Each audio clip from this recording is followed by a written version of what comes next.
Salve galera, David Will aqui. Então galera, como vocês podem ver no título aí, hoje é o segundo dia da fogueira.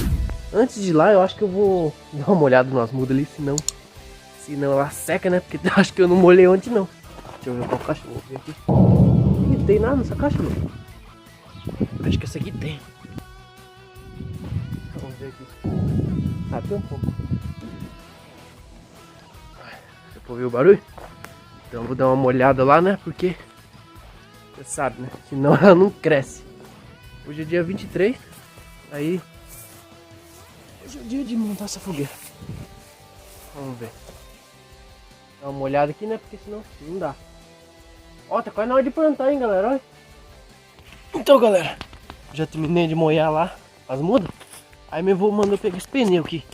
Sei lá o que ele vai fazer com isso. Ele tá cortado, então não dá pra usar pra nada.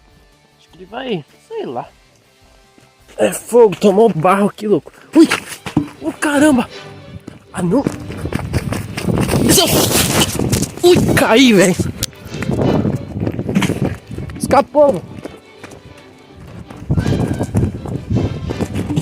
Pega aí! Caramba, eu caí ali! Escorregou na minha mão! Nossa! Caramba, mano! Eu caí de barriga na terra, mano! Nossa, eu escorreguei com tudo.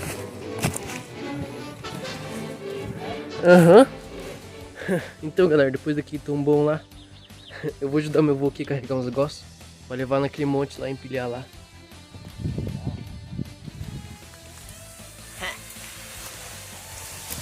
Ah, caramba, tá aturando. Então galera, a gente já terminou de fazer as coisas lá. Arrumamos uma cerca lá e tudo. Aí montamos tudo as lenhas lá.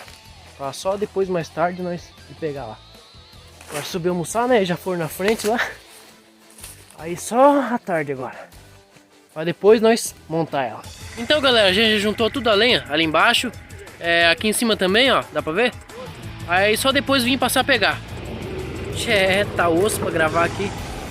Tem que gravar um pouco e ajudar eles aqui. Agora vamos pegar aqui as que tá aqui em cima, né?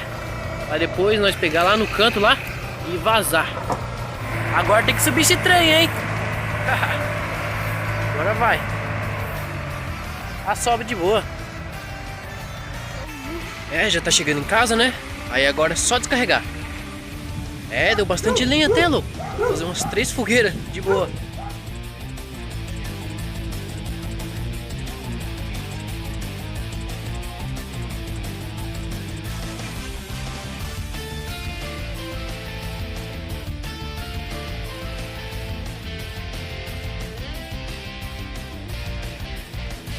Então galera, a gente já acendeu o fogueiro aqui, ó. Aí daqui a pouco a gente mostra como ela tá. Então aí, ó, já tá aceso o fogo aí, ó. Tá da hora o negócio, né? Nossa, dá pra passar até umas batatas aqui, né? E aí galera, dá um salve aí. Olha os caras, velho. Fala alguma coisa. Você é louco. Vocês são fogo. Mas então, né? Ó que dia da hora. É louco, hoje tá top, hein? Caramba. Ó, tirar uma foto aqui, ó. Vou estourar uma bombinha aqui, né? Ai, que calor, você é louco. Ai, tá pelando. Ui, ai, tá pelando. Ai, tá porra.